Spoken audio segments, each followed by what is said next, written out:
మీ business ఏదైనా మీ ఊర్లో promotion చేయాలంటే అది సుమన్ టీవీతోనే సాధ్యం. ఇప్పుడే సంప్రదించండి. హాయ్ హలో నమస్తే వెల్కమ్ టు సుమన్ టీవీ. నేను మీ శ్రవంతి. ప్రస్తుతం మనం ఇప్పుడు రాజన్న సిరిసిల్ల జిల్లాలో ఉన్నటువంటి ప్రభుత్వ హాస్పిటల్కి అయితే మనం వచ్చినాము.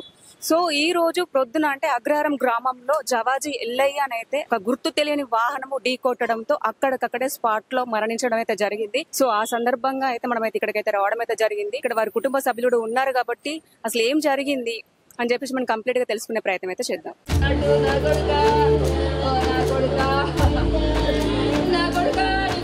ప్రస్తుతం మనతో మాట్లాడడానికి ఎల్లయ్య వల్ల ఇద్దరు కొడుకులు అయితే మనతో పాటు ఉన్నారు. అసలు ఏం జరిగిందని చెప్పేసి మనం వారిని అడుగుదాము. అంత ప్రొద్దున యాక్సిడెంట్ జరిగింది కాబట్టి మరి వీళ్ళైతే అక్కడ అందుబాటులో లేరు. మరి వాళ్ళకి ఏం జరిగిందని చెప్పేసి ముందుగా సమాచారం ఎవరు అందించారు, అసలు ఏం జరిగిందని చెప్పేసి వీళ్ళని అడిగి తెలుసుకుందాం. డైలీ మార్నింగ్ వాక్ వెళ్తూ ఉంటాడు. పొద్దున్న 4:30 నుంచి 5:30, 6 వరకు వాకింగ్ చేస్తూ ఉంటాడు. మెయిన్ రోడ్ మీద తిరగడం వల్ల పొద్దున ఉదయం ఊరు చివరిలో యాక్సిడెంట్ అయింది. ఊరు చివరిలో తెలిసిన అతను పేరు గుర్తులేదు, ఆయన వచ్చి ఇంటికి వచ్చి చెప్పారు పడిపోయి ఉన్నారు, అదే అన్నవన్ వెహికల్ యాక్సిడెంట్ అయిందని. తొందరగా వెళ్ళి అప్పటికే 2-3 ఉన్నారు. హాస్పిటల్లో అంబులెన్స్ కాల్ చేశారని తెలిసింది.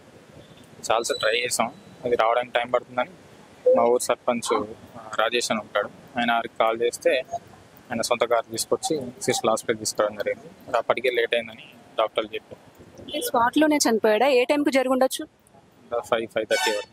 ప్రతిరోజు వాకింగ్ మార్నింగ్ వాకింగ్ అంటే మెయిన్ రోడ్ లోనే లేకపోతే మీరు ఇంటి మార్గం మధ్యలో? Main road main road. అంటే అసలు ఎలా జరిగింది, అక్కడ ఏ టైం కి జరిగి ఉండొచ్చు? ఎర్లీ మార్నింగ్ అండి, 5 నుంచి 5:30 మధ్యలో. 5 నుంచి 5:30 మధ్యలో. ఎంతమంది అంటే మీరు తనకి వెళ్ళే తమ్ముడు, నేను అక్కడికి వెళ్ళాను. ఏం చేస్తుంటాడు?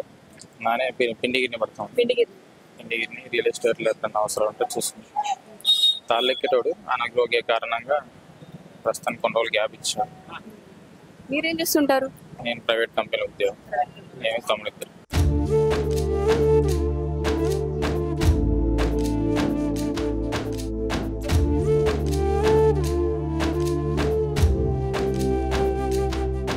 కదండి, ఇక్కడైతే వారి కుటుంబ సభ్యులు ఉన్నారు. వాళ్ళ కొడుకు అయితే ఇప్పుడు మనతో మాట్లాడడం అయితే జరిగింది.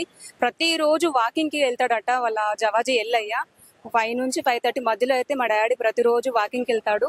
సో అసలు ఏం జరిగిందో కూడా తెలియదు. ఒక గుర్తు తెలియని వాహనం అయితే ఢీ కొట్టడంతో నాకు తెలిసిన వ్యక్తి, అంటే వాళ్ళ పేరు కూడా నాకు తెలియదు కానీ ఒక వ్యక్తి మాకు సమాచారం అందియగానే నేను వెళ్ళాను. అలాగే మా గ్రామ సర్పంచ్ గారు కూడా వచ్చారు. సొంత వెహికల్లో మేమైతే ఇక్కడ హాస్పిటల్కి అయితే తీసుకురావడం అయితే జరిగింది.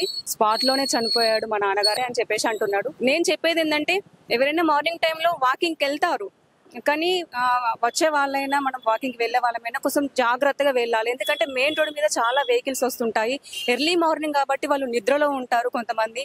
సో ఒక 5-10 నిమిషాలు లేట్ అయినా కూడా ఏం కాదు. ఎందుకంటే డ్రైవింగ్ చేసే వాళ్ళకి నేను చెప్తున్నాను, ఒక 5-10 నిమిషాలు లేట్ అయినా కూడా ఏం కాదు. మెల్లగానే మనం ఒక 5-10 నిమిషాలు లేట్గా వెళ్తే పోయి నష్టమేమి ఉండదు. ఇంటి దగ్గర మన కోసం వెయిట్ చేసే వాళ్ళు చాలా మంది ఉంటారు. ఇక్కడ వీళ్ళ ఫ్యామిలీ బలవుతుంది, అక్కడ మీ ఫ్యామిలీ కూడా బలవుతుంది. సో డ్రైవింగ్ చేసే వాళ్ళకి నేను ఒకటే చెప్తున్నాను, కొంచెం చూసి జాగ్రత్తగా డ్రైవింగ్ చేయండి. ఎందుకంటే మన ఇంట్లో వాళ్ళు ఎంత సఫర్ అవుతారు, మన కోసం వెయిట్ చేస్తారు కాబట్టి చాలా సఫర్ అవుతారు. సో కొంచెం చూసి జాగ్రత్తగా డ్రైవ్ చేయండి. సో మనం కూడా వాకింగ్కి వెళ్తున్నాం కదా, మనకి ఏమో ఇప్పుడు ఈ టైంలో ఏం వెహికల్స్ వస్తున్నాయి అని చెప్పేసి జాగ్రత్తగా వెళ్తాం. వాకింగ్ చేసేటప్పుడు కూడా చాలా జాగ్రత్తగా అయితే వాకింగ్ చేయండి.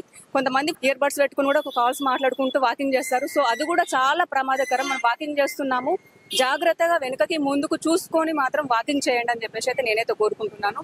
సో కెమెరామెన్ రవితో నేను శ్రవంతి, సుమన్ టీవీ.